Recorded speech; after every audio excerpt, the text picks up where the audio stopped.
Happy Sunday. So today I want to take you guys somewhere really special.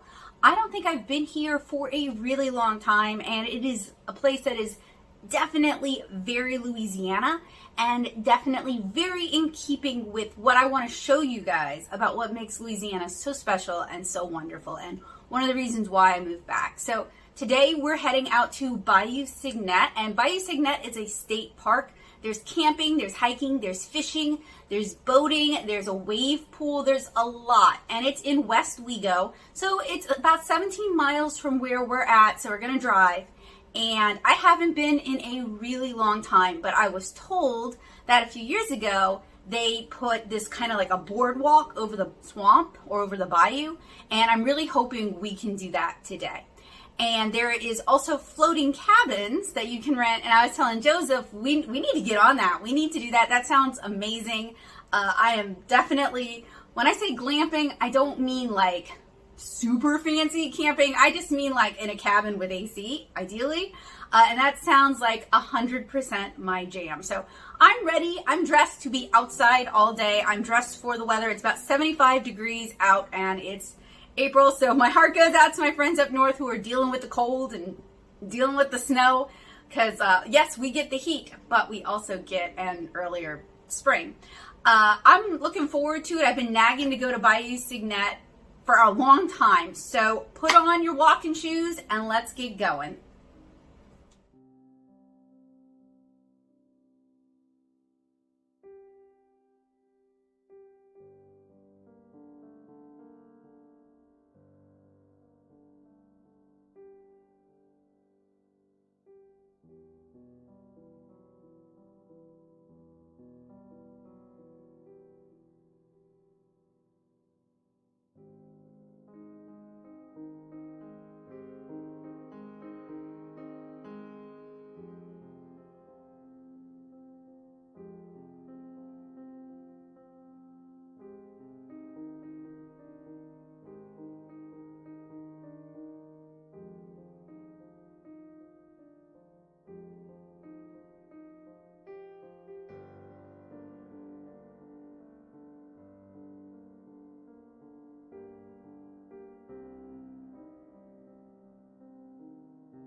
So we got back from Bayou Segnette a while back. I penciled an illustration. I finished reading the first half of Mermaid Saga. They're in omnibuses right now, so I have the two omnibuses and I've read the first half of it. And I think I'm going to finish up this embroidery thing from last Monday's chill stream, or at least try to, because I'm not really feeling like, I feel like drawing maybe, but I don't feel like painting. And in this upcoming week, we've got Art Squad where I need to work on a tutorial for them. So that kind of limits what I can do on my desk until after Thursday.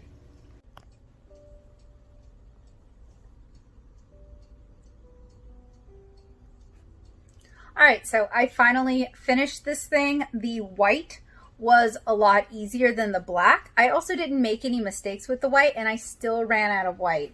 My mom had actually bought me another skein of white and another skein of black, just in case. So if you are doing, I feel like if you're doing any of the dimensions embroidery necklaces, you're going to want to get extra of at least the most used colors, because I feel like you just don't really get enough. They really should have erred on the side of caution and sent extra, because I mean, frankly, if you run out mid-project, there's a good chance you won't pick it back up. So I won't say I would do another one of these. I won't say I enjoyed it because this black and white design made me go about cross-eyed doing it. But I would definitely want to do like my own initials or, you know, pixel art or something. So they do actually sell, I'm showing y'all the back. They sell the blanks for these. They also have hearts, and you can get boxes. So, you know, you don't have to do just this design, and you can also get some knockoffy ones from like China because it's just wood with laser cut holes. So it's not anything like, you know, super unique and, you know, original OC donut steel. But even though I didn't even have to look at the pattern to fill in the white, I was just filling in the white. It was what, 3 episodes of Disenchanted and 2 episodes of Veep? 2 episodes of Disenchanted and 1 episode of Veep. Which is what? Like an Veep hour 40? Probably 30 minutes. And Disenchanted is probably like 21 minutes. So a little bit over an hour to finish the white. Yeah. And that was going fast. So this is definitely, I would say this is definitely at least a 6-hour project. And honestly, that is probably it for me this evening. So I'll see you guys tomorrow.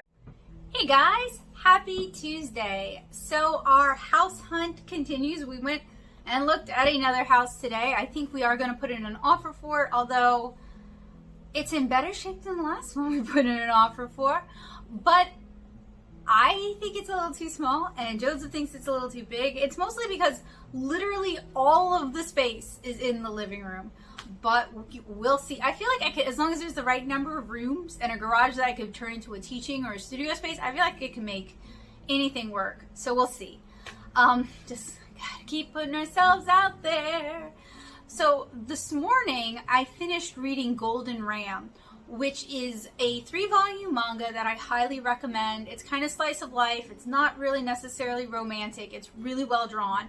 At the end of the 3rd volume, there is this short story called Love Letter, and it had me bawling, just sobbing, and I'm kind of getting teary just thinking about it. So I would highly recommend it. I'd like to start doing manga and comic recommendations, or at least talking about whatever I'm reading with you guys. I do read a lot of stuff on the Viz app. I've talked about that in the past. I was reading Promised Neverland, and then I kind of tapped out for a little while, and I'm probably going to pick that back up. I've been reading JoJo's.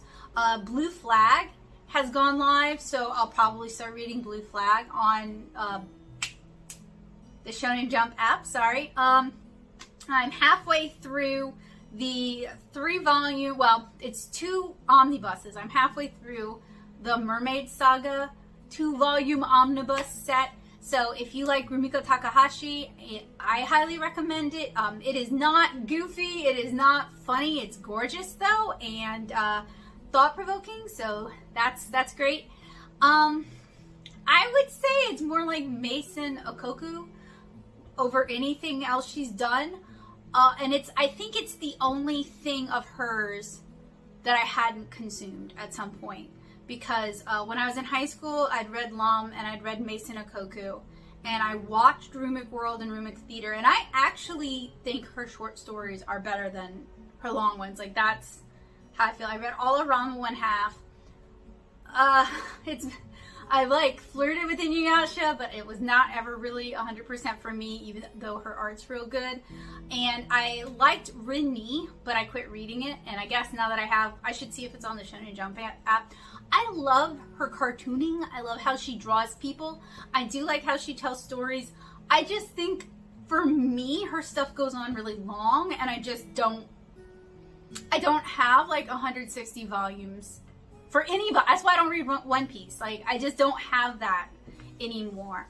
Although the Viz app does make it easier because like, it's like with JoJo's. I like JoJo's, but JoJo's is like popcorn. I will read it so fast. I'll eat it so fast that it's almost hard to justify paying full price for the books. But by having a monthly subscription, you know, I could be reading lots of manga. That cost just kind of gets mixed in with the rest. And I think if I was in Japan and I was getting the regular magazines, I would probably feel the same way. But like as an American reader, in the past, our options were basically like, you could do An America, which was kind of expensive at the time, and it wasn't sold locally. I had to go to Suncoast to get it. so I didn't really pick up a lot of America.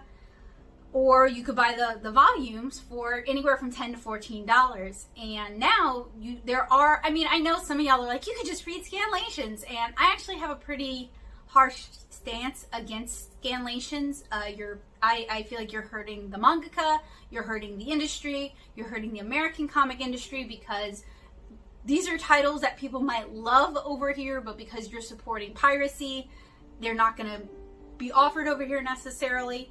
And I do think that like Kodansha they have like this digital first thing where they'll offer series digitally because it's much cheaper to do that, and then if they're popular they'll bring them out in print. And I think 7 Seas and Yen Press do that as well. So my complaint with that though is I personally feel like for some of these titles the asking price is high for a digital only thing that you're going to read in an hour. So instead of pirating it, I just choose not to read it, because there's a lot of romance titles that I'd probably enjoy, but they get read very quickly.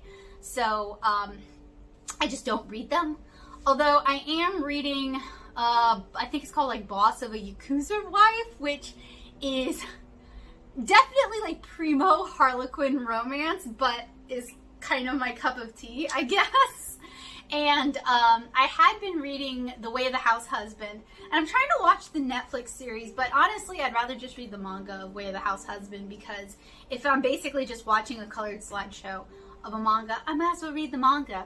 But in my head canon, they're all just Majima who found another path and didn't go crazy and isn't forever hunting Kiryu. But anyway, Golden Ram is great. That short story at the end of volume 3 is really good. I don't want to talk about it with y'all because I don't want to spoil it. I want you to read it. So if you do read it and you want to talk about it, you can message me over on Discord. What else? Mermaid Saga, halfway through, very good, highly recommend. I bought What's Michael, which is about a cat, and it was highly recommended, so we'll see. I do like cat books as well. I started reading The Gods Lie, I think it's called that, or The Gods Also Lie. There's just so much good stuff out there, and I'm married now, so when I buy things like this, I have to explain. My husband will be like, why did you buy 4 manga all in one night? And it's like, I got really into the series, and it was really good. But I like having physical copies because then I can loan them out to people, and you can't necessarily do that with Kindle. But that's still one of my big passions, is reading manga. I still really enjoy manga. I still really enjoy the art form, and I enjoy the variety of stories.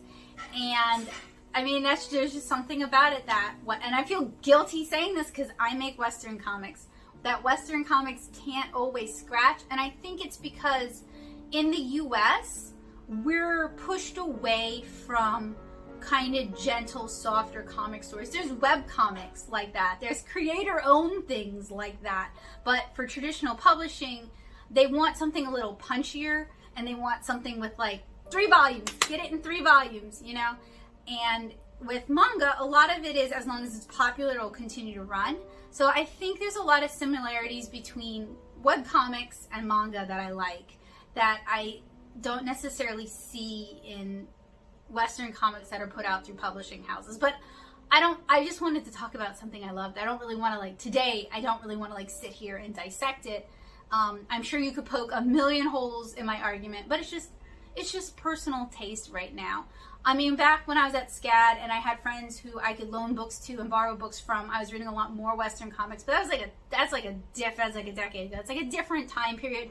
What was on offer was different. What was considered impossible and not feasible in this market was different. And it's just like a whole new playing field now. So Mondays are always really weird for me. I feel like, especially because we're house hunting now, so my mornings are taken up with looking at houses, and then if we're going to make an offer, we make our pros and cons lists, etc., and that takes a few hours. And then I have a doctor's appointment every Monday with my psychologist, and that takes like an hour. And then I do the chill stream, which can take several hours. So Mondays are weird because I feel like I never get anything done. I'm getting things done. Like, I know I'm getting things done, but I always feel like I'm not getting anything done. And then Monday's the week I have Art Squad, or even weirder, because I always want to be making art, but it takes a few days. And if I need to record a tutorial, or I'm going to need my desk for something else, then I'm like, oh, I don't want to get started on a painting because I'll have to clean off my desk and I don't want to do that. And my dream studio space actually has like this big U-shaped configuration with like 3 recording stations. So like not with cameras at all 3, but with the arms at all 3. So I could be painting, I could be drawing, I could be unboxing, and that way I could just rotate it. And I know how. I know that sounds, but I mean, it also works when you're working on multiple comic pages because you can just turn your chair and paint. So, you know, that's part of the push for looking at a house is I want to start teaching in person, and I want to start doing the farmer's market and selling copies of Kara, and I want to work on Kara again and doing it in this rental, living out of boxes and not being able to put our own stuff on the walls and having to dig for everything that's ours because it's packed away. That just makes it that much harder. And I know my fellow ADHD friends, y'all know with certain things, it's real dumb. It's the straw that breaks the camel's back, right? It's like that initial limiting factor. If there's one thing that makes it difficult to start, you'll never do it. You'll never do it until there's something that surges and pushes you through that momentum. You'll never do it. So that's kind of why I'm trying to find a house. What we want to get our lives started anyway, but that's kind of what did it for me, was like, because honestly I'd been dragging my feet on it. It's so stupid of me, I know, so dumb, but to me it was like just another thing I had to do because I was the one in charge of finding the agent, and I've been pre-vetting all the houses, and it's actually not that big a deal now that I've done it. But again, my friends with ADHD know like the idea of buying a house is this huge monumental thing, and it's like, well, do I want to start that while I'm doing X, Y, Z? Do I want to start that while we still don't know what's going on with COVID? So it was kind of after talking to my doctor and talking about wanting to teach classes and stuff again, that kind of helped me overcome the house inertia, because it was like, well, I don't want to teach at home if I can help it. I mean, eventually I'd like to have, theoretically in my dream house, I'd like to have like a shed that we've converted into like a nice classroom. And when I say shed, I mean Louisiana shed, like a workroom, like the craftsman workroom, or like part of the garage that I've converted into a classroom. So it's part of the house, but it's not part of the house. And it was just kind of that made me be like, I want to get going on that. So I want to get work done today, but it's like, what do I have time to do before it's time for my doctor's appointment? Well, I will tell you guys this. I do, not that it's y'all's business, but I like telling y'all stuff. So this is me telling you as a friend, not me telling you as like anything else. I have my primary care physician appointment on the 26th. So I'm hoping we can get the ball rolling on getting the ADHD treated, and then this inertia won't be such a problem. I mean, I don't expect like on the 26th to like walk out with a prescription and my life has changed, but those of you who get it, you get it, right? Like, at least we're taking steps. And it's frustrating that it is, like this appointment was made months ago. This was the first time she could see me, and she's a DO, and she came highly recommended to me, which is why I was like, okay, I'm going to give her a shot, and I'm willing to wait. Because I've had a lot of bad doctors, and I've had a lot of doctors who just didn't care about how I felt, like emotionally, and how that affected my body.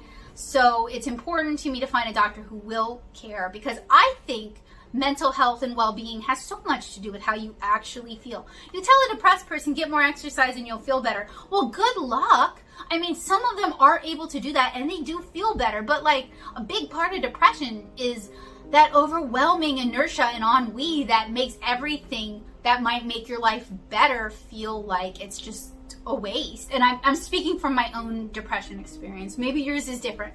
Like, I was never one of those I can't get out of bed in the morning kind of people, but I was definitely a big like, well, what's even the point? And then I would just stay up all night watching like garbage on YouTube, or staying up and watching anime, or watching TV all night and then not getting any rest the next day. So that's my own depression experience, and I'm sure other people's are different, but like Joseph would be like, if you got some exercise it would help, and it's like, well, I know that, but I just you gotta sell, like, exercise, you gotta sell it to me, you know, when you have, like, I think of depression, this is a gross oversimplification, but I kind of think of it like being a picky eater. When I'm depressed, you have to sell any event to me the way you would sell food to a picky eater. You got to make it super delicious. You got to make it super presentable. You got to make it super accessible in order for me to like put what little effort I have left, what little energy I have left into trying it. So, yeah, anyway, I'm hoping that with medication, all of this can become a little bit easier and it won't be such a push.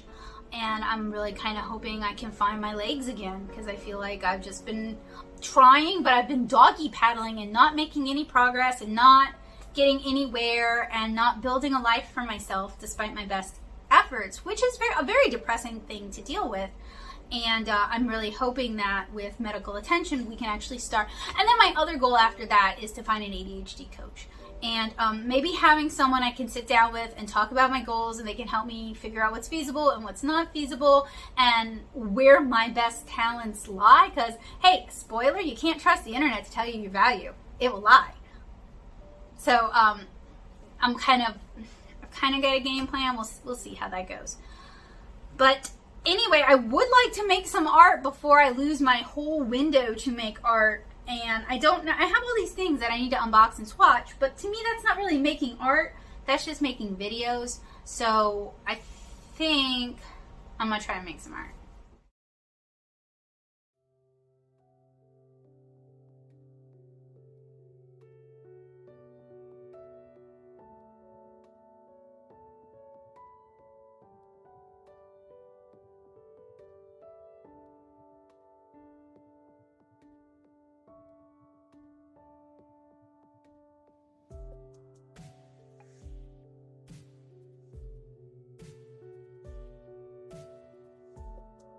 Join me today for an experiment in resin. Today's chill stream is going to be trying out epoxy resin for the very first time. I've got all sorts of cool mix-ins from glitter to beads to alcohol inks, and I look forward to playing with resin for the very first time. So if you're interested in playing with resin, if you're interested in making jewelry, home decor, or more, join me on YouTube.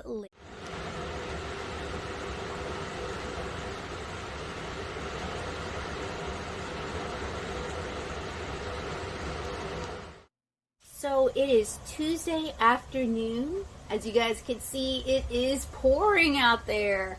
But it seems like the resin from yesterday has, for the most part, at least solidified. I believe some of these resins are 24 to 48 hour curing, and some are up to 7-day curing, which is interesting. I'm not really in any rush. I can leave these in the molds for a while and we can give them the best chance of success.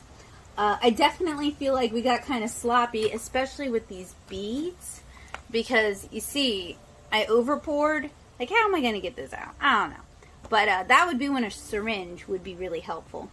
But if these turn out well, this could be something I might play around with for fun. Joseph suggested putting art supplies in them, and I kind of like that idea. I'm definitely like I'm proud that I'm an artist, and I'm proud that I'm a comic artist, and I like having things around me that remind me of that. I know how dorky that sounds. So, like, I could definitely see myself putting, like, crayons or color pencils or ground pigments and then just making it clear what the pigments are. That would be pretty cool, too. But we'll see. We'll see when we demold these. Okay, so Earth Day is coming up, and I wanted to do an illustration to kind of celebrate it, and I also wanted to kind of show you guys a little bit of my thumbnailing and ideation process.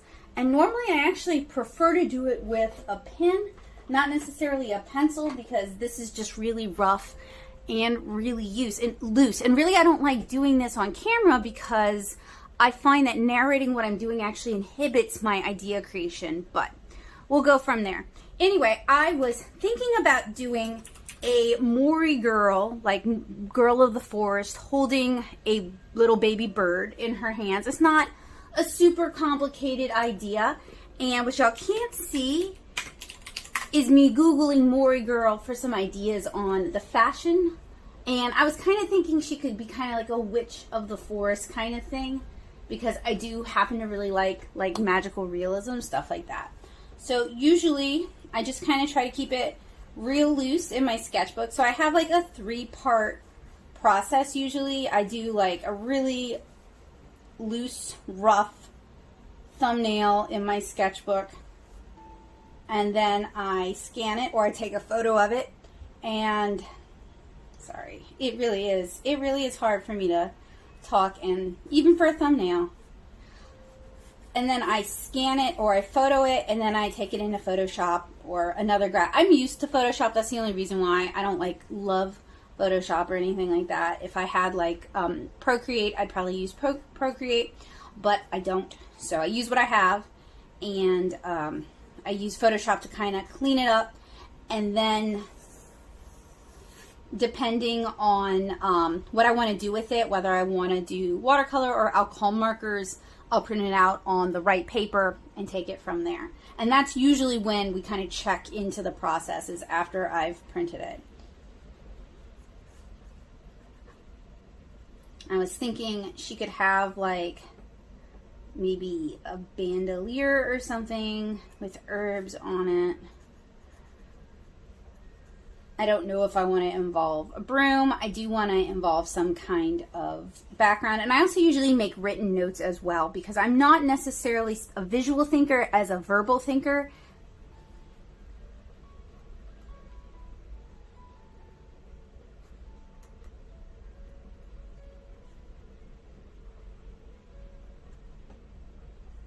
And maybe I want to draw the nest.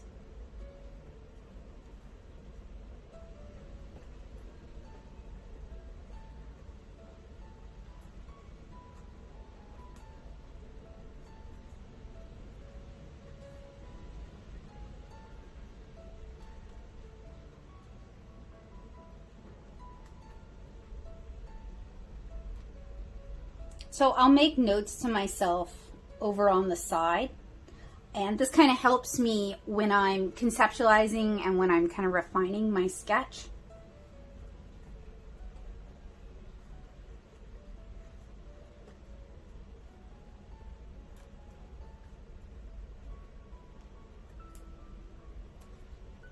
And one of the reasons I don't normally show you guys my sketchbooks anymore is they're basically just full of this, and I do all of my thumbnailing in my sketchbook. Sometimes I'll do a big thumbnail and then reiterate. Sometimes I'll like do an arrow and I'll do like a revised sketch over to the side.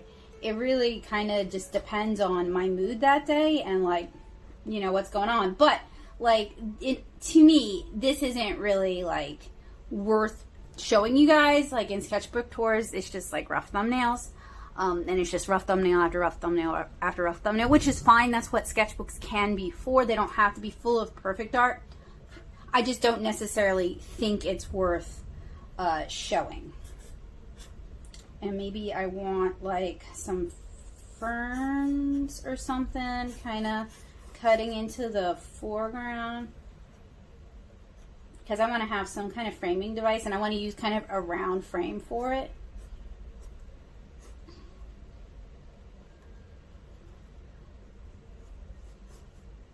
And it really kind of depends on what I'm brainstorming, how important it is, etc. So if I was doing an illustration to submit to ALAAC's conference, I would do multiple thumbnails, and then I might ask friends to help me out by voting on it. And maybe like a log. If it's something like a one-off illustration, it kind of depends on whether or not I felt like the idea was really strong to begin with, and I had like a really good, strong visual. Plaid. Ruffles. And I also use like a lot of just sketchy visual shorthand, because it's really about getting the concept down. Maybe she put her basket down and it's full of herbs.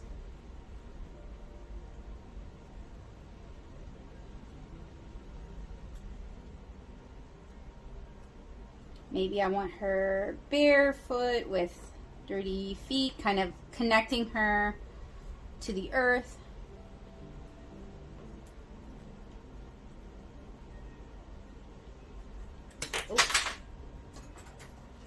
And this would kind of be our designator into the forest, kind of ending the clearing.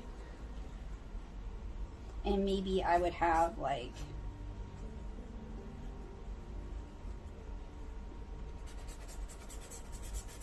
a really dark tree branch kind of cutting in.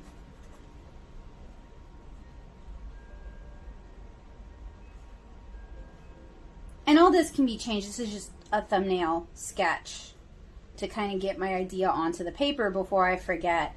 I'll also take notes in Discord of like possible ideas, but doing it like this or doing it on Post-its and then putting that Post-it either in my sketchbook and refining it or on the kind of paper I want to use if I'm going straight to that paper and I'm not going to refine it at all in Photoshop. You know, it really just kind of depends. I keep my process kind of loose.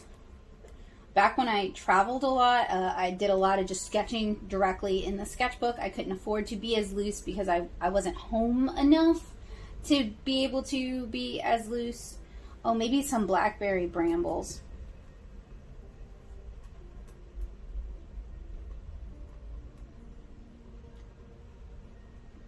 And at this stage, I haven't decided yet. I actually know what I want the end thing to be. So what this is going to be is I'm going to share this with my patrons as a tutorial, and I might share like some shorts and some clips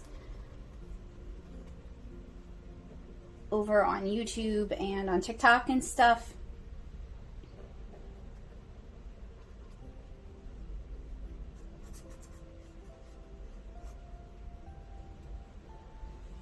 And a lot of this was actually inspired by a hike. I went out with Joseph. We went out to Bayou Segnette, which is like a state park here, and we went hiking for a little bit. So we saw lots of blackberry brambles and lots of fallen trees and just things like that, like cypresses, things like that. So for me, it's also really important that I may change some of this framing. Like I don't know if I really want a tree framing her from the background or what, but I'm just trying to imply like there's a forest in the background. And I may be overworking it at this point. But that's kind of what a sketch is for.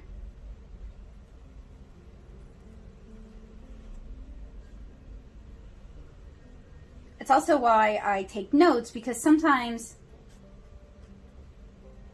my sketchy shorthand, if enough time passes, I forget what it means. So taking notes helps me kind of keep that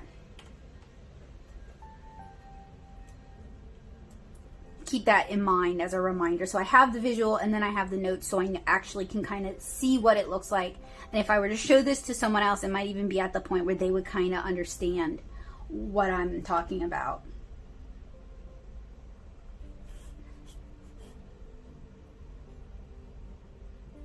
I'm just kind of framing and in BG. Because I want like this kind of like wild sweetness. I mean, this could be herbs, it could be blackberries, whatever. It doesn't have to be a specific thing yet. Actually, drawing brambles is kind of difficult, because they do tend to look kind of just like a mess. So maybe what I'll do is I'll keep the background really light. I don't know yet. Got to refine it in Photoshop and also think about what media I want to do this with. I mean, I could even do it digitally. It's just a pain in the butt for me to record and edit digitally. So I just don't. It's not like I can't do it or can't do or don't do digital art ever. It's just that for YouTube, I actually prefer doing traditional art, and I've been doing a lot of stuff on YouTube. So I kind of, you know, I've allowed that to kind of dictate what I'm producing. It also means I can sell the originals, and not that I've been super proactive about that. I should be more so. I should have an Etsy, or I should have it up on my store, but since we're kind of in the process of living out of boxes, I've kind of postponed putting that kind of stuff online for sale. And I'd really like to sell some of my originals and hopefully help them find homes where people will enjoy them. But anyway, that's just kind of like my ideation process. I try to keep it really loose. I try not to be overly attached to ideas at this point. You know, things are subject to change as I have better ideas or as I realize things aren't working. And keeping it sketchy like this allows me to refine it later on without feeling like I'm sacrificing something I really loved. So this is just one method out of many. If you're interested in thumbnailing and ideation, I have talked about it over the blog, and I've talked about different methods for it. That was from a few years ago. But I generally just try to keep it real sketchy, real loose, and something that is very easy to refine later. Even this is actually a little bit more, ooh, a halo of rim lighting on her would be cool.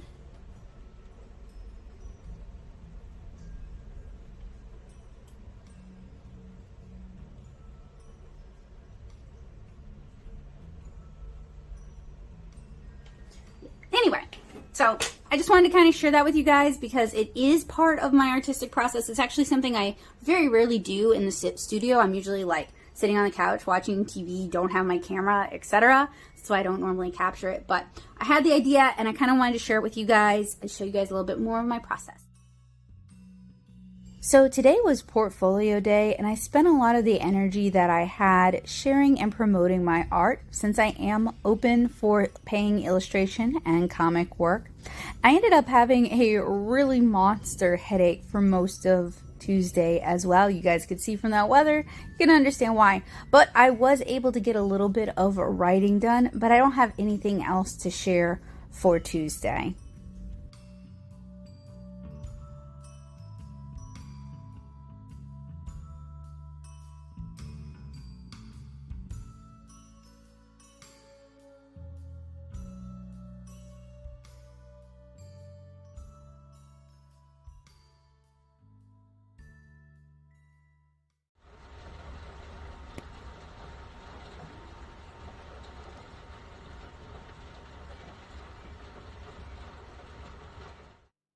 Happy Wednesday.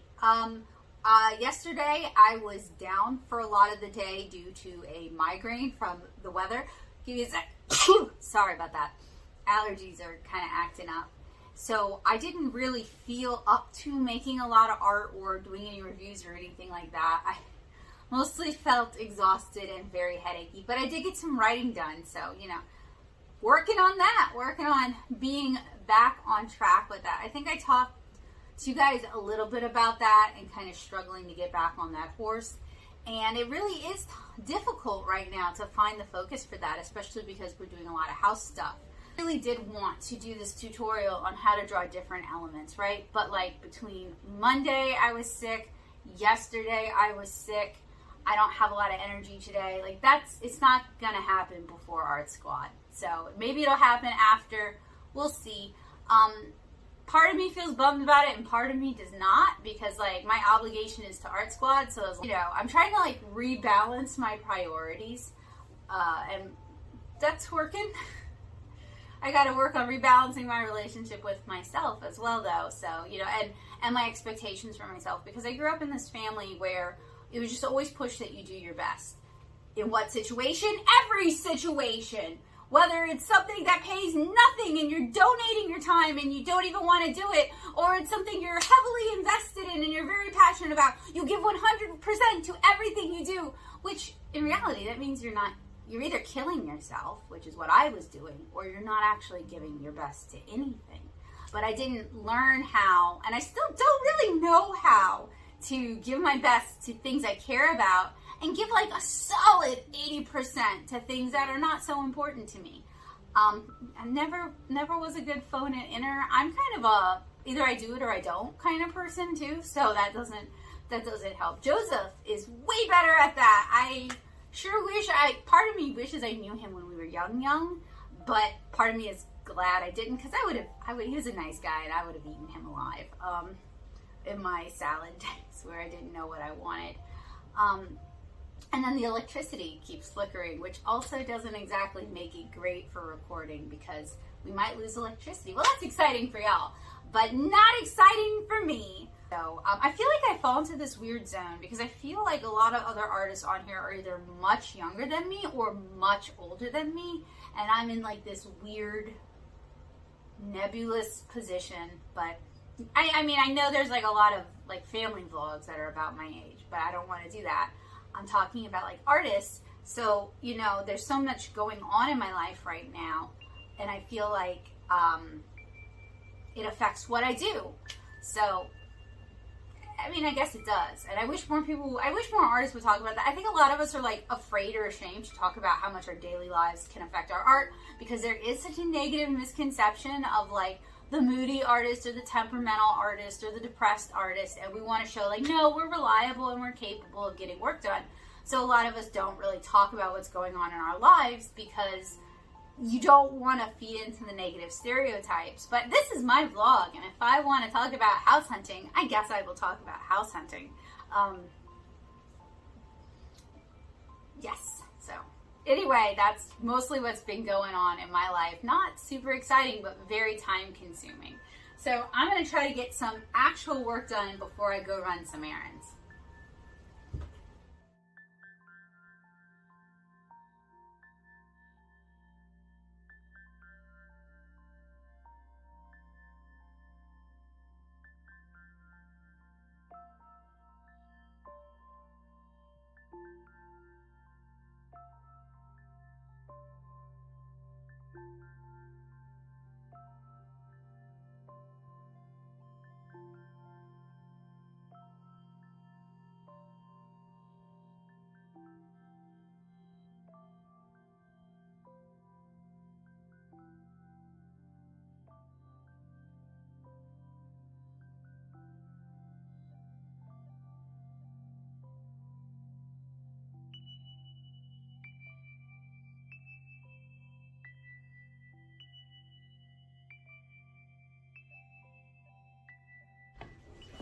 Okay, we are living that work from home life, so if you hear something in the background, that is 100% necessary, but that is related to Joseph, not to me.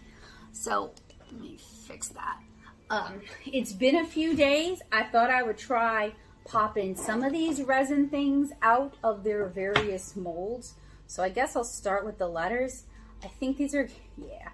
So they popped out easy. This is going to be a mess because we over poured with this, so you can't really see it, but you've got all this extra in the back, which I could maybe file that off. It doesn't have like a very strong taste or smell. Sorry, not supposed to taste them. So these were done with the clear cast. The clear cast was pretty easy to use. We were able to mix up a fair amount. I have no idea if I will be able to clip these or clean them up, but I am gonna try. We were just kind of experimenting, and honestly, like I mentioned, but I didn't want to go into too much detail, I was in a lot of pain on Monday, so I didn't want to reschedule because I was really looking forward to the stream, but and I already promoted it, and you know how that goes. Ooh, okay, all right. So this is one where we did the glitter first, and then we poured color on top of it. That's the back. But I know it wasn't my best work. Joseph's brother wanted to do resin with me, so I think we're going to be doing it again another time, which is good because like I've learned a lot, so I feel like I can bring a lot of that knowledge to the table. But I'm glad I said no the other day because like I said, I was in a lot of pain, and you know, juggling all that and my family with anyone else would have just been kind of a challenge. So yeah, all of these need to be cleaned up, but they all popped out of the resin mold very easily. Now, I'm sure some of these other molds are going to be a lot harder to pop the resin out of.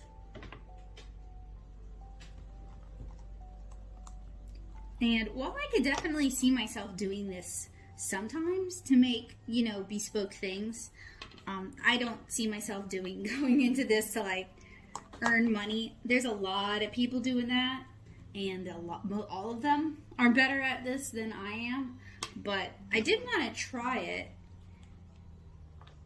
And I'm glad I did.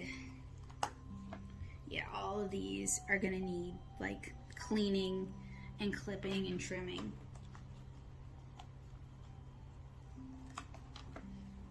But it wasn't actually that hard. I mean, the resin's hard, but doing it wasn't that challenging, especially like I think once you have the right tools for it. All right, so this is one of the Hippie Crafter coasters, and these are coasters that I got at Michael's. So the number and letter set I got from Amazon, and these I got off of there we go. Let's see. Yeah, that'll come off. And I got these at Michael's. And the Michael's ones are kind of expensive, but I wanted to actually see what size I'm getting, because I've gotten burned with Amazon before where it says you're getting something and the picture shows something and then you get something totally different.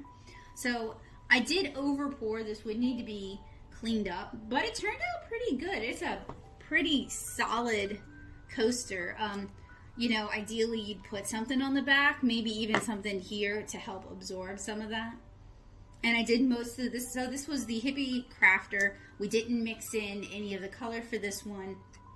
I just dripped in some color on the back. It definitely could be prettier, you know, with more experience, it could be prettier. I'm not going to unmold any of my families. I'll let them do that, mostly because this is pretty easy to unmold. So I have these like trinket dishes, and then I also have these beads. The beads, I know, look, they're over poured. These are not going to turn out, but oh, gross. There's some uncured resin on the bottom of that. That's great. Let's see how easy these are to unmold at least. Okay, that's easy. If I had done like a correct job in pouring these, if I'd used like some kind of injector, I could have actually had some, you know, usable beads. They're actually pretty though. Okay, so these would need to be clipped, and then I'd need to like drill a hole in the bottom because I overfilled them. But they're kind of pretty. I'm gonna go wash my hands. I have this nasty resin something on them. Residue. Okay, so the pink ones were with resin from the Hippie Crafter, and I think it is a little bit more pliable than the resin from the Clearcast resin, but both of them are pretty sturdy. And then this coaster is with resin from the Hippie Crafter, and it's pretty sturdy. And I am honestly amazed that there are no like weak spots, sticky spots, anything like that, because I really figured I goofed it. So these are beads with resin from Clearcast, and I know I goofed these beads.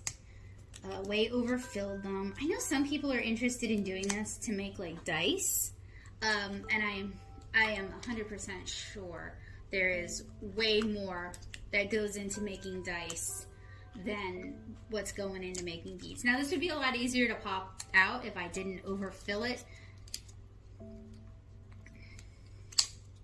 It is very difficult to fill these molds though with a cup, with like a solo cup. So I would recommend, if you are gonna do this, you get better equipment, frankly, than what I had.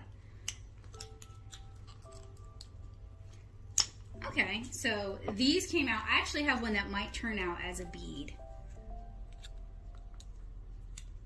These will not work as beads though. But the mold itself is fine. It's me that is the problem.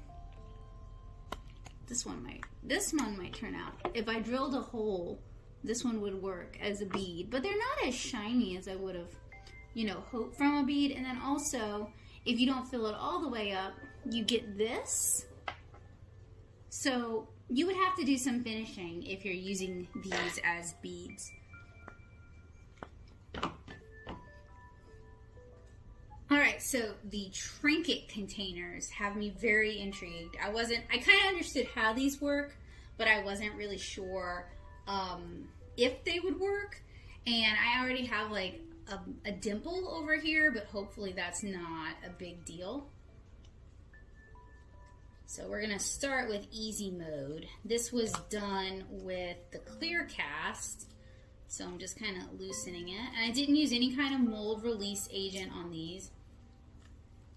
I'm still very impressed. There's no weak spots on this. All right, it came out. So it's a little indented on the side, but that's not really that noticeable. I wouldn't sell this. This is not sale quality. You know, it's not, I don't want to say perfect because there is no such thing as really perfect with handmade, but it's not sellable in my opinion. It's cute. I can use it, but I wouldn't want to charge someone else money for it. So this one, I had applied alcohol inks and mixed it, and then dropped alcohol inks and applied glitter at the bottom. This could be cute with sand or seashells or something like that, if that's your jam. So this is the clear cast resin. No, this is, sorry, Hippie Crafter, Hippie Crafter, Hippie Crafter. This is the clear cast, clear cast, clear cast. These two are Hippie Crafter, and the letters are all clear cast. I think that's important because, like I mentioned in the stream, the Hippie Crafter was sent to me care of to try out, whereas I bought the clear cast because I wasn't sure if there'd be enough resin to go around.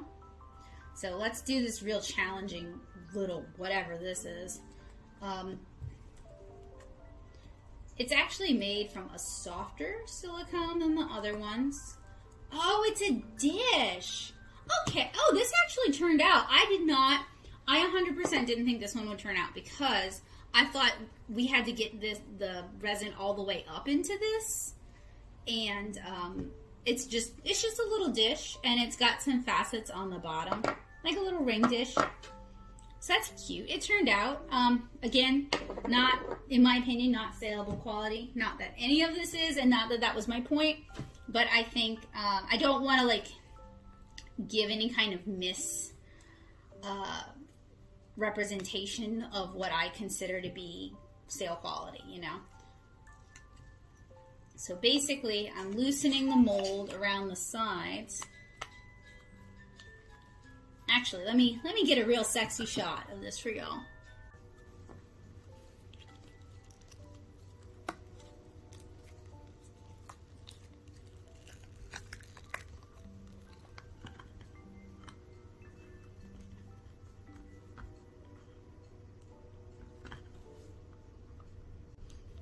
The bowl turned out really, the little heart bowl turned out really pretty cute. So I still have some leftover resin. I can definitely see myself using this again, especially for the trinket dishes. The trinket dishes are very useful for someone like me, and they're also small, and you can do them in cute colors. So for these, I used Tim Holtz's pearlescent alcohol inks, and they actually have a really nice dispersion of that pearlescent color. For this, I drip some of that in the bottom. It's easier to see it on the bottom than it is throughout, but it'd be very cute throughout. And then for the heart, I used the same as this, but I dripped some additional color in, which didn't really disperse as much as I'd hoped it would. And I also used some large, almost said sprinkles, but some large fleck glitter on these.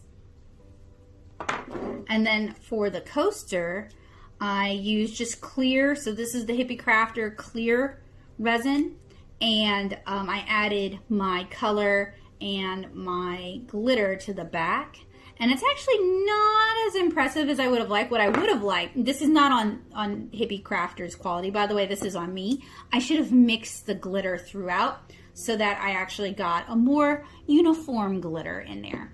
But we have 2 more coasters to do, but I'm going to save them for next week's chill stream. So if you want to see how these 2 turned out, you'll have to check in then.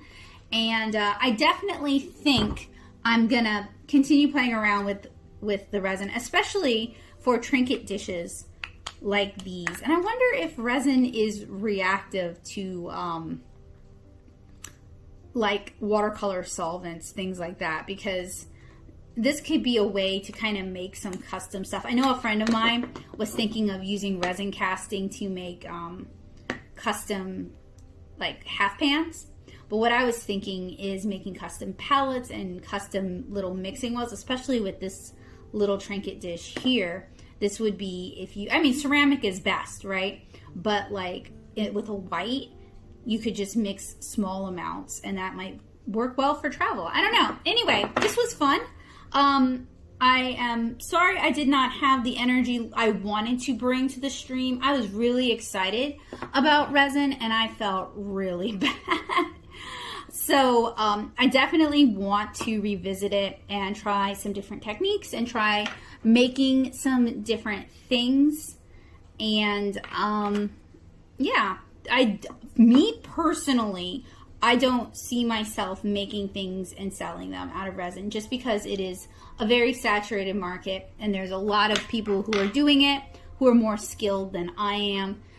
But I do think it could be fun to make some custom coasters or some custom art stuff or some, you know, knobs for my drawers, that kind of thing. I think it's cool that you can use a plastic epoxy basically because I think resin is like a two-part plastic, or it definitely turns into a plastic-like substance. I think it's cool that you can color it with, you know, whatever colors you want. Alcohol inks will work, mica will work. I think pigments will work. You just don't want to use water-based stuff. I think it's cool that you can add in cat hair. No, just kidding. That was by accident. Or glitter, or, you know, minerals, or sand, or seashells, or fossils, or flowers, or whatever you want to add to resin. There's some really cool YouTube channels, not just Craftsman Steady Crafting, but channels where they will like add in like a wasp's nest to resin and then turn it into a bowl, and it's beautiful and creeps me the heck out. So, you know, I don't necessarily feel like I personally have anything new to offer in that arena, and I typically don't try to like enter an arena unless I have something new or innovative or some really exciting ideas, since it is already kind of a very full market at this time.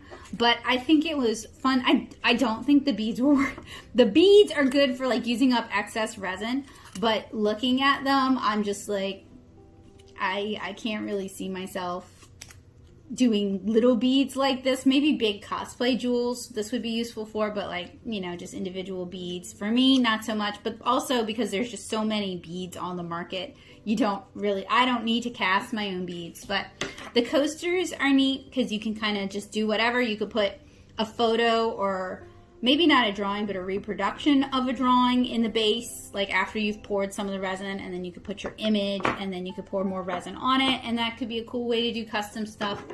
So I definitely enjoyed it. It was an interesting project for a chill stream, and it's definitely something I want to revisit. So I kind of held myself off from buying like a couple of gallons of resin, because I was like, I don't know if I'm going to enjoy this. I don't know if this is going to be difficult, etc., etc., etc.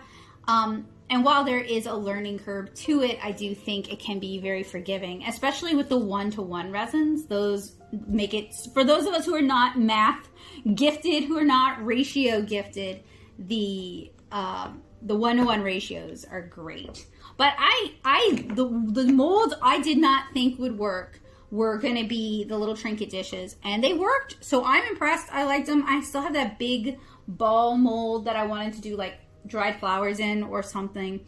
So maybe I'll do that next time. And why did we receive this from ShipBob?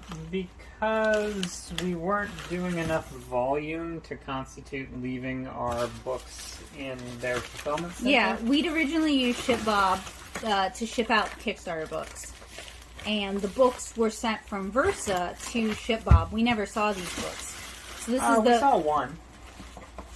Oh, because we had it shipped to ourselves to check, to make sure the quality would be okay. Just because I had backed through the Kickstarter portal, so I got a book from.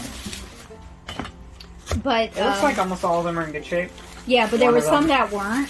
Two of them actually. One Two of them. Location Living and one Volume 2. I mean, it like, looked quite beaten up. packed like they just shoved them in there, like they didn't care. Yeah, it like might now not have that been they them, were, though. It might have been. I don't know. That's the United damaged. States government or I'm something. gonna put that in a little library because we can't sell that, but Yeah. yeah. And I think it was this one. That one too. Okay. So something one of the reasons I'm showing this is because if you back the Kickstarter and you got a damaged book, please get in contact with me, got some minor and damage. we will I think that's make it sellable, right. though. Because looking at this, I'm not super excited about it. I'm betting they tore open the box in order to The look at it. post office, quite possibly. That or it was just mishandled. Mishandled. I mean, yeah. they have a fragile Yeah. sticker on it.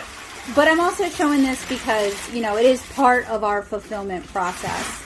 Or it was part. So we're going to be handling all book orders now ourselves. Yep. So, and I have mailers for that. And I hired this assistant here. He's quality control. It's very Quality upset cat. about those He two books. is. He says that's not acceptable. Not okay with that. Not okay. But I'm basically blocking Joseph from escaping the room, so I will move. But I wanted to show you guys this because it is part of the process. What were your thoughts?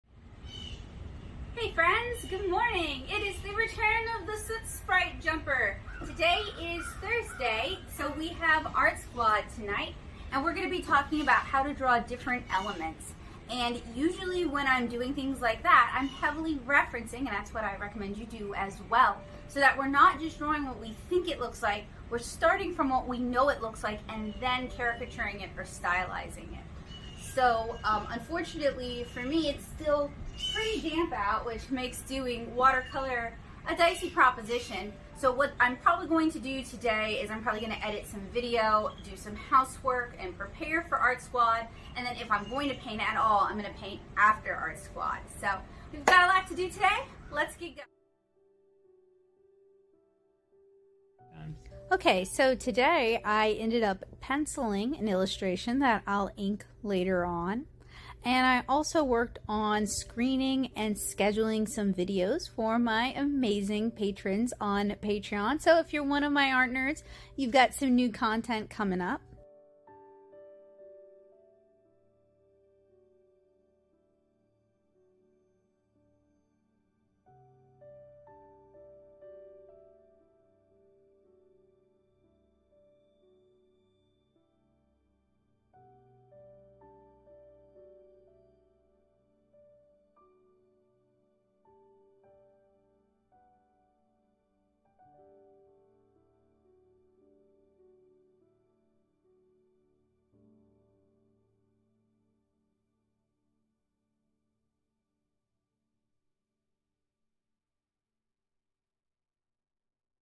I also unboxed and swatched my Letter Sparrow Primaries watercolors. So these are handmade watercolors, and Letter Sparrow has been around for a while making handmade watercolors. So this review is going to go out to my patrons first, but I hope you guys are looking forward to it, and I really enjoyed recording this one.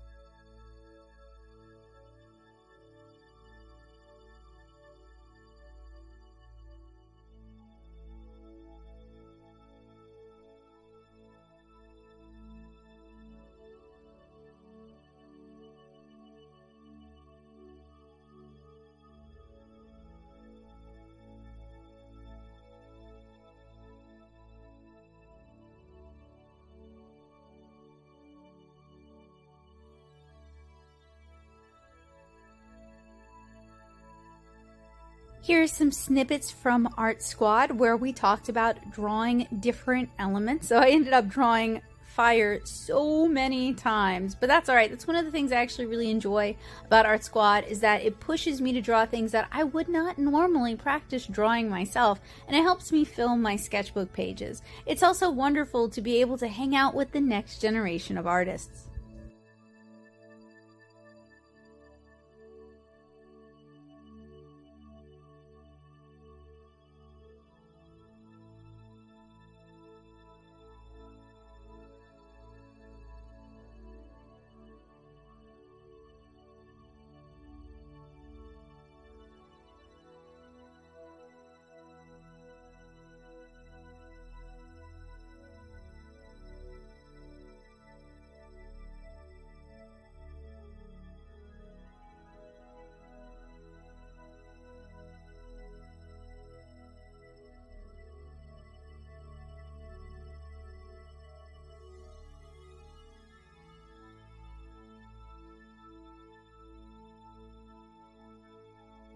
was finally able to get a little bit of watercolor painting done. So I started this illustration and I'm hoping that I can wrap it up tomorrow. It's a pretty simple, straightforward one, but I'm liking how it's coming along.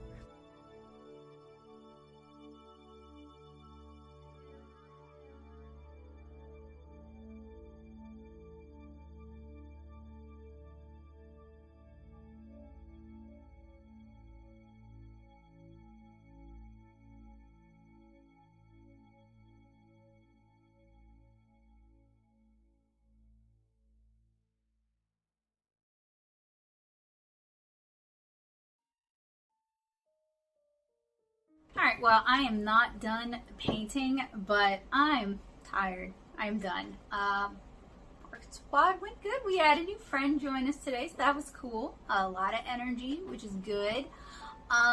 We also talked about some future stuff, which is exciting, but I don't want to talk about it here until I get the go-ahead to announce it to them. Just in case any of y'all are also art squatters, I don't want to spoil anything. What else? So tomorrow we're going to go look at 2 houses. One is, I will put money on it that Joseph's going to say is too big. But he looked at it online and he didn't say that, but I would bet he's going to say it in person. And the other is probably too small because we're in this weird Goldilocks area. And I was talking to my co-host and she's kind of noticed the same thing too. Here in Louisiana, at least in this area, you either have very small houses or you have like kind of stupidly big houses, and there's not necessarily a lot in between. And see, some of y'all are probably like, Becca, why aren't y'all just talking about building? Well, the thing is, when you build a house, and this is not a judgment call against anybody except for these industries, okay? When you build a house, it's actually pretty bad for the environment. You're putting a lot of waste materials out there. A lot of things are not disposed of correctly. And I mean, frankly, you are, destroying, well, you're reutilizing a piece of land that might have been forest. It might have been swamp. It might have been meadow. It really kind of depends on where you live. You're reutilizing that to live on, and then you're going to turn it into a lawn, which is not great for the environment either. My minor was Earth Environmental Science, and while I was most interested in invasive species, I was also very interested in what suburbanization does to the environment. So kind of from the get-go, we talked about wanting to buy an existing house because that is way better for the environment, and quite frankly, depending on when it was built, you could get a lot better quality of house with better materials built to that with better techniques than what might be available in modern times. And then the third is the cost. Right now, I hear 2x4s are going for $10 each. I've heard that softwood is at such a premium right now that people are doing like laying stuff out with hardwood. So, that would also be very expensive. So, we're trying to find a house that's a good fit for us in a really tough market because it is a seller's market right now. And all the real big houses are just sitting. Since we started looking, some of those houses have still been on the market and they haven't come down either. So, I don't know. And it seems like people just, there's a sweet spot and they're hitting that sweet spot real hard, and anything that costs more than that just sits. And I think I've mentioned this, it really reminds me of what Nashville was starting to look like. So I moved to Nashville right before the boom, which is not a good thing. And as I lived there, I lived in a duplex, so it was a property designed to be rented out anyway. But I noticed that as houses went on the market, they were getting snapped up real quick. And I mean, at first it's like Nashville, and then it's Murfreesboro, and then it's Franklin, and then it's even further, Smyrna, even further surrounded areas start having these really inflated housing values for what you actually get. And what is going on is that people are buying these houses to turn around and rent them out. Yeah, I'm pretty sure I mentioned this. So seeing something that kind of looks like that going on in Destrehan makes me really nervous, because I lived in Nashville for 7 years, And that's not forever. I wasn't raised there, but it was long enough to see several sets of people come and go. And it kind of breeds this mentality of, A, why should we pay money to improve a place? We're just going to leave. B, we're not looking for friends or community. We've already got friends and community. This is just a temporary thing for us. And those just kind of, in my opinion, make a place a poorer place to live for everybody. So, you know, it's not something I really want to see happen in St. Charles Parish, especially since parts of St. Charles Parish are already such a commuter area. And I grew up there, you know. My dad worked in New Orleans. My mom worked for the school system there. And I grew up there, and it was very, very boring because people don't want their taxpayer dollars go at the time. They didn't want them going to the library. They didn't want them going to playgrounds. They didn't want them going to anything that costs money that doesn't pay off. And it made for a very boring childhood. And it also meant you couldn't walk anywhere, at least where I live, because there are no sidewalks, and you might get hit by a car, because if you're on a bike or if you're on foot, you have people with these big trucks, and they don't want you in the road, so they'll, like, creep up behind you and then lay on the horn, and you're like their neighbor's kid, you know? Like, this isn't, like, people who aren't from the neighborhood. It breeds a real, like, even the commuter mentality can be real detrimental to a community because there's no investment in the actual community. There's no investment in community happiness. It's just about how cheap can we make it, because we can just go have our fun in New Orleans. But there's actually a lot of people who are not able to do that, whether they have health issues that prevent them from traveling for long distances, or they can't drive, or they aren't allowed to drive that distance, or they don't have the money for the gas for that. So, you know, I've talked about this before, but one of the reasons I wanted to move back was because I actually really love this place. There's a lot of really beautiful nature. There's swamps. There's all this wildlife. There's all these wildflowers. And there is a vibrancy to certain parts of the community. And like I told you guys before, like living in Nashville, I realized I was putting in a lot of effort to make a comic community, and I didn't love the place, and the place didn't love me. And I was like, if I'm gonna reinvent the wheel, if I'm gonna push a rock up a hill, I'd rather it be someplace I love. So that was like kind of the spirit that I moved back here with, and why I really want to live in St. Charles Parish is because I grew up here. I have a lot of love for the nature here, but I also really want to help make this a better place. And that's one of the reasons I actually love teaching younger people here, because I am actually helping to, like, that was not an option when I was a kid. There weren't free art classes. Yeah, right. The library didn't have comics. I mean, maybe Peanuts, maybe. So, you know, even just getting to see how much it's changed in 20 years, in 10 years, is really exciting, and it gives me a lot of hope for the future, because what I hope to see someday is I hope to see more people keep their business in St. Charles Parish. And you know, you got dentists, and you got doctors' offices, and you got hairstylists, and you got a Walmart. But I'm talking about like people who make things and be able to open up shops, and there maybe one day be a main street for some of these small towns that's actually a main street. And maybe I'll never see that. Maybe the way life is structured here. Like, my mom was talking about how the reason Luling is basically not really walkable is because it was a whistle stop town. And what that means is there's train track going all the way down, because the town's shaped like an L. And used to be you could get on the train and ride it to the next stop. Well, that's not an option. And public transit on that side of the river, you call them 2 days ahead of time, and they'll tell you when to wait outside your house for them to bring you. It's not like you can't just get on a bus around here. You can't get on a train. You can't get on a tram. You can't get on a trolley. And it's dangerous in some parts to walk on foot because of how people drive. So even just making this area more bike and, oh, that's another topic. Okay, so Ormond Boulevard, which is in Destrehan, has a bike lane on both sides.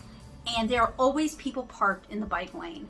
Like, you can't actually ride your bike down Ormond despite it legally being designated a bike lane because people park in it because they just don't care. I see people biking and then they have to get into the road and then go around, and then there's no sidewalks, so it's not like they could get on the sidewalk to do it. And it's, if you're walking, I guess you're going to walk in the bike lane. But I mean, those are the sort of things that I'd like to help change, because like, I grew up in this area and I know how hard it was to get from point A to point B, and I also know how isolating it felt because other than school activities, there weren't activities. Like, my church didn't really do a whole lot, especially not for younger people. Yeah, right, you better believe they did not. And it was hard to meet new people unless you went to school with them. And then if you were in honors or gifted classes like I was, you basically knew the same 20 people from the time you started kindergarten till the time you graduated. You might meet some other people, but that was unlikely. So even just art squad, where we get kids from all over the parish, they're coming from all different libraries, and they're tuning in via Zoom. That's really cool because that gives them a chance to meet other kids in the parish. So, yeah, anyway, I don't want to see St. Charles Parish become really isolated and distant and cold the way I experienced Nashville. And I've got friends, I'm sure, who will argue up and down that Nashville is beautiful and vibrant and kind. And you are probably right.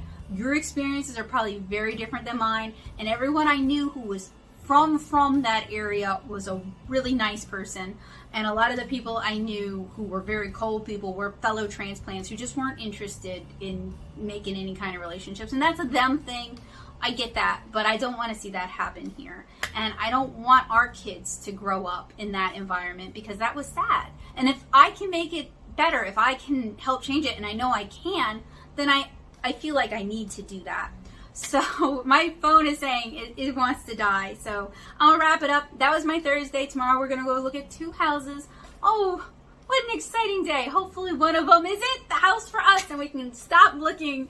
And I'm gonna keep painting tomorrow. So I hope you guys have a wonderful day. Rest of the day as you're watching.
Hey guys, it's unusual that I talk to you guys at the end of the day rather than the beginning of the day, but it wasn't a whole lot that went on today. We went and looked at a house. It was they made some real choices. I would not have made those choices. So that one's definitely a no-go. Tomorrow morning we are looking at another house. Cross your fingers for us. I keep asking for that, but I certainly do need it. Especially because Joseph is talking about us looking at Ascension Parish, which would mean everything I've done to try and build up a life here in St. Charles Parish would basically I have to start all over again, which is not a thought I enjoy because it's always been such an uphill battle for me. So I told him to sell me on it though, so we'll see. Maybe he can show me some stuff that makes me be like, nope, that is the better choice, I'm good with it. So it's about trying to not be overly stubborn and trying to be open-minded about good things that could happen. But the house we're looking at tomorrow is in St. Rose, and I've been really trying to stay in St. Charles Parish because I do contract work with the library, and I do really enjoy it. And it took a long time for me to build up that relationship with that branch, and the idea of having to start all over again, especially considering how hard it was to make any kind of inroads when I was in Nashville is just that's a hard thought for me, you know. It's not something that I would look forward to, or necessarily that I feel like I would have the energy to do again. But we'll see, you know. I've been through a lot of stuff in my life, and I've surprised myself at my own resiliency, so who knows. But after we got back, I pretty much just painted, and then I cooked dinner, and that was that. And I finished that piece. It's actually in the other room sitting on the scanner, so you'll just have to watch the snippet all over again, I guess, if you're curious about how that turned out. And I have another one I'd like to start, because I'm trying to clear off my stretcher boards to make room for some other projects. But there's also some stuff I want to field test. So, you know, it's kind of a matter of juggling the two, I think. But, you know, I can do that. So, it was a pretty quiet day, you know. It's nice to have quiet days. I'm hoping tomorrow will also be a pretty quiet day. And then on Sunday, we're talking about going strawberry picking because there is a farm just outside of New Orleans. I mean, Ponchatoula is really well known for its strawberry fields, but there's apparently a You Pick It strawberry farm in the New Orleans area. So we're going to go do that on Sunday. And I hope the weather's nice because it has been raining every day this week. Every day this week. So anyway, I'll see you guys tomorrow. Wish us luck with the house hunt.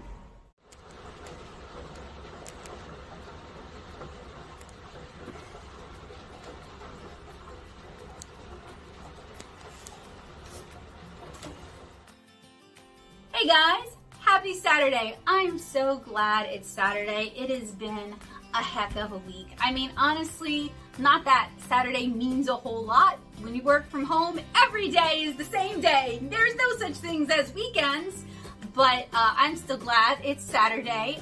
It's been a hectic week of looking at houses and feeling under the weather, and the weather being really poopy outside. So I just really hope next week brings much better things.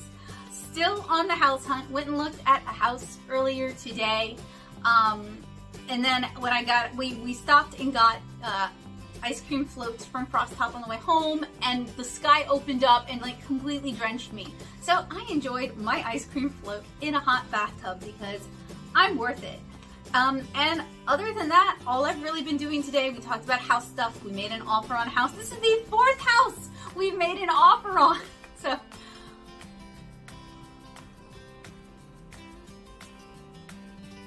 I'm not even gonna ask y'all to crush my fingers anymore. So yeah, that's like a whole thing. This market is definitely a whole thing. And yeah, other than that, just been sketching today. So not a whole lot going on. It's still raining, it's still gross, which makes me not really want to do watercolors. So I might though. You can't let the weather forever stop you, and that's why we've got a large dehumidifier. But I need to clean up my studio and just kind of get my head recalibrated from work mode. It's been so hard for me to focus on work and work-related stuff and art-related stuff looking for houses, because basically if a good house hits the market, I find out like at 9 o'clock at night.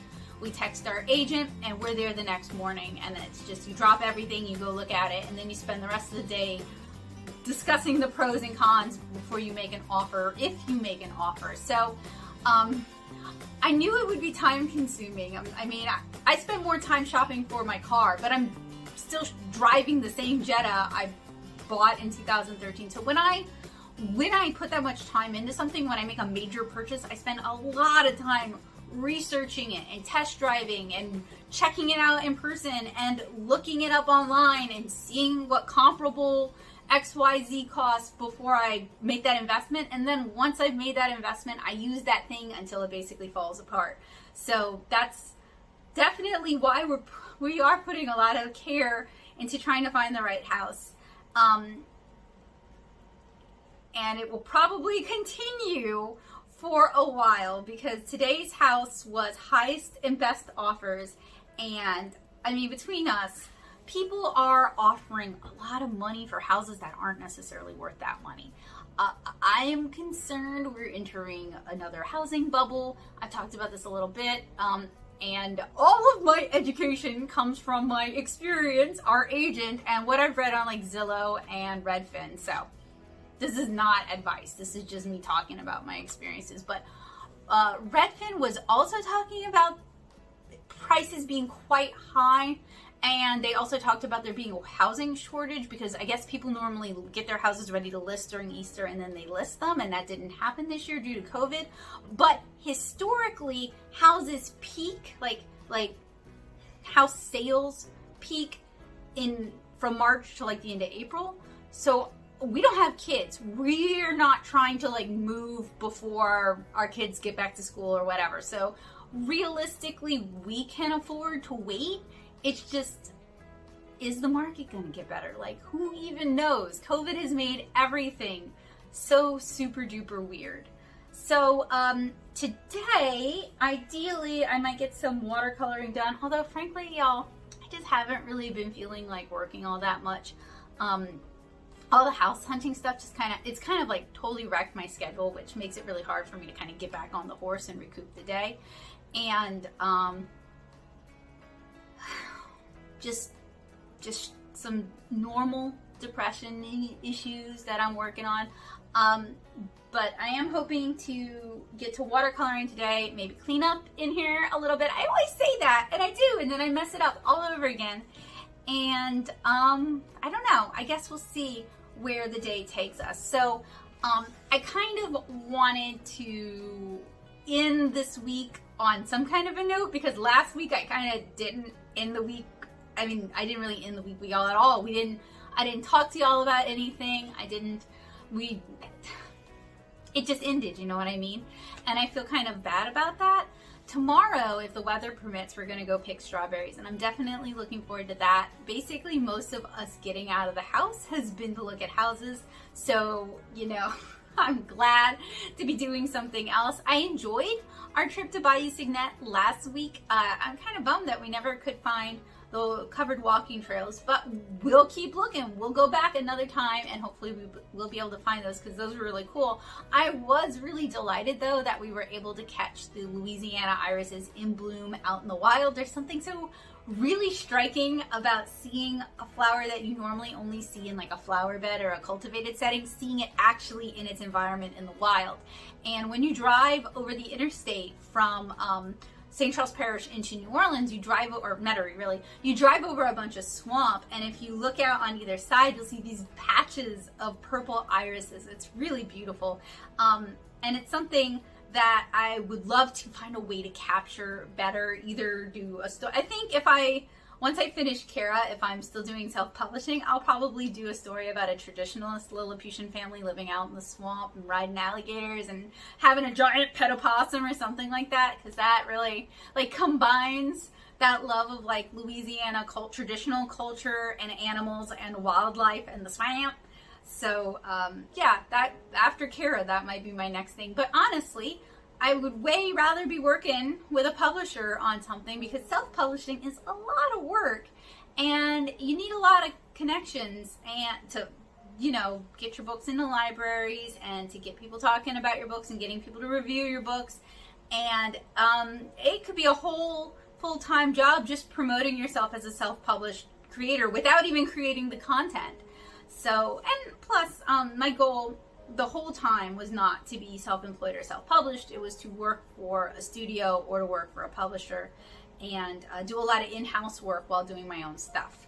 So my life definitely took a detour, but it's also allowed me to have some very interesting experiences. Sometimes I think I'm just a little too early for the crowd. I'm just a little too ahead of my time. And usually people say that like it's a great thing, but it's not necessarily a great thing when you're one of those people. I mean, if you're able to capitalize on it, then it's wonderful. But if you're not and it just kind of eats you up, it is not wonderful. So I guess I'm gonna clean up my studio and get to work.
honestly, there's something just really nice about, let me get that light for y'all. I know how annoying that light is. I need it to record and for color accuracy, but I know it's bad in these vlogs. There's something really nice about being able to wind the evening down with just painting.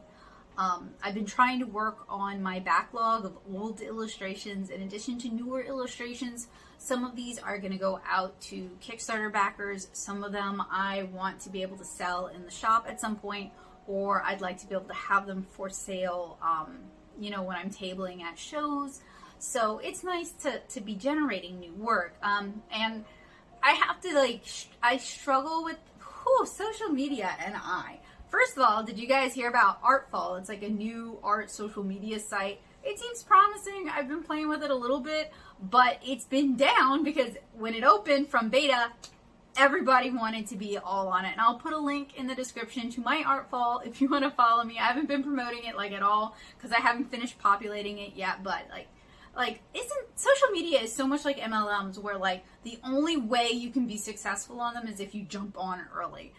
It's like Pillow Fort. I was using Pillow Fort during beta and also somewhat using Tumblr. Tumblr's so weird because people are like, oh, Tumblr's dead. And then I have a good friend who still uses and loves Tumblr. So, you know, I think it probably depends on your community. And the communities I was part of on Twitter, it was dead for them, but it's not dead for everyone. So, yeah, it's like MLMs where it feels like the only way to be successful is to be one of the first adopters or to get a bunch of people willing to sing your praises to other people. And my work never really falls into that category. So, you know, I've kind of I used to love Twitter, okay? Like, my people used to be on Twitter. I used to have really good conversations with Twitter. And then a lot of the people I liked the best were like, Twitter has gotten toxic. I can't do Twitter during the pandemic. I gotta peace out.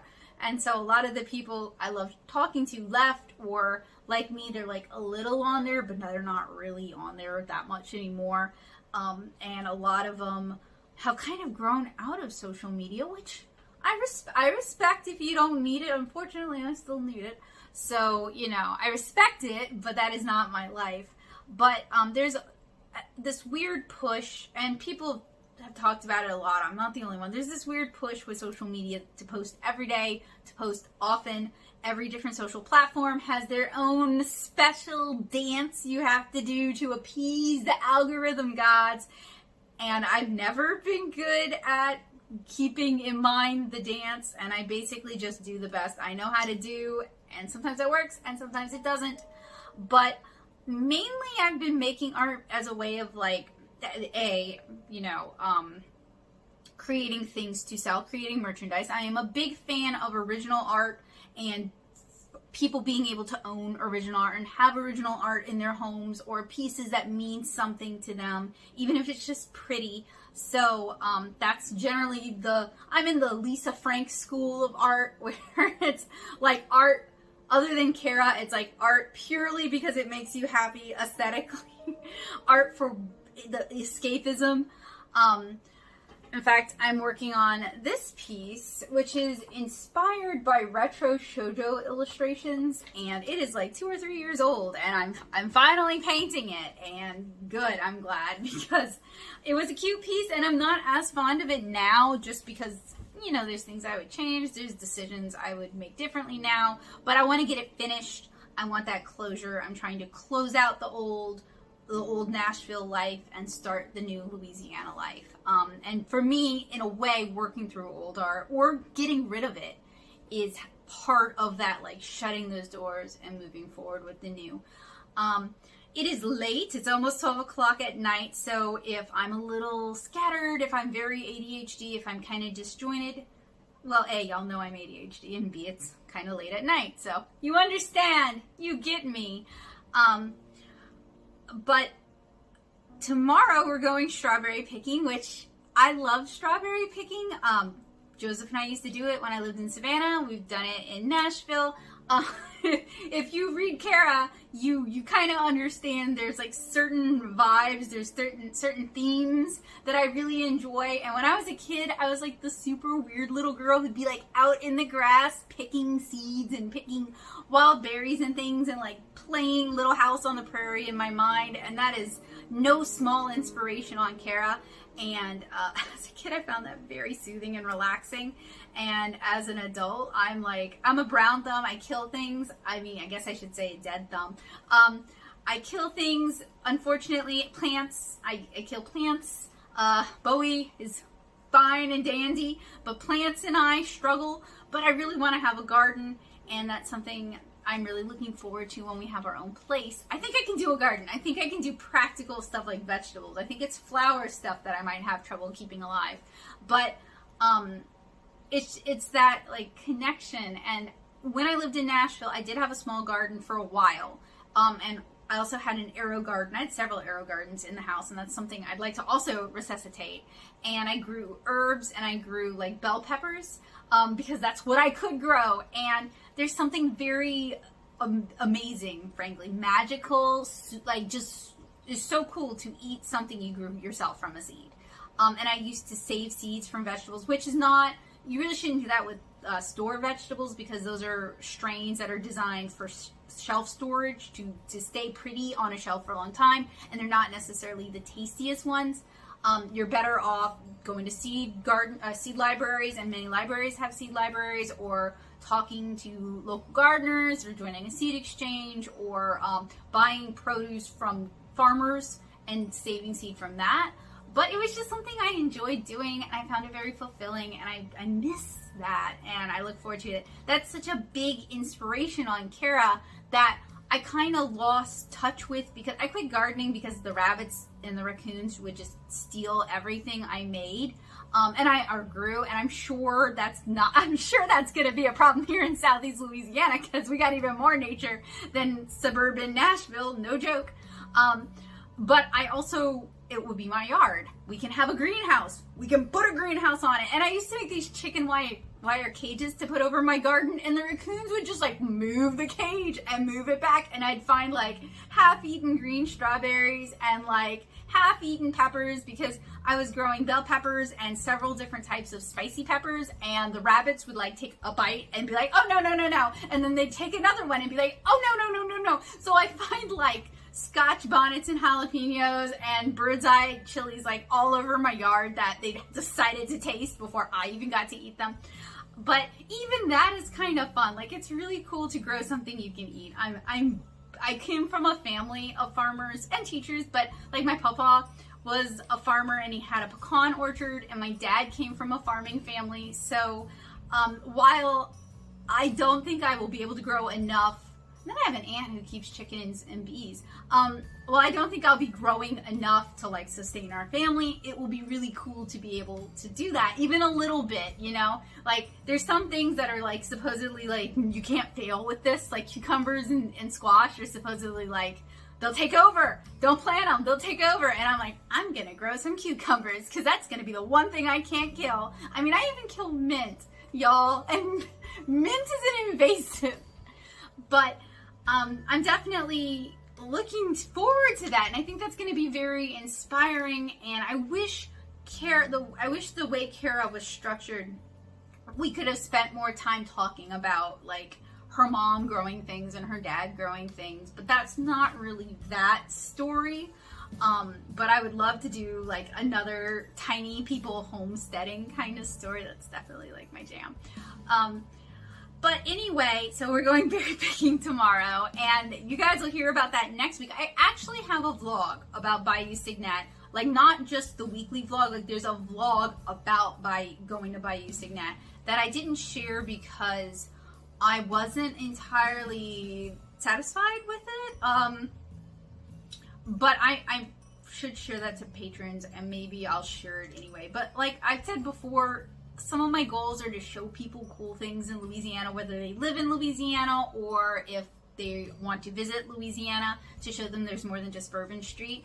And it's very fulfilling when I go to an art store and then people tell me in real life, like real people I know, not that y'all aren't real, but like they tell me in real life, like, oh, I went to XYZ art supply store because you suggested it. Like, it's really cool to be like, yeah, I helped a small business, yeah.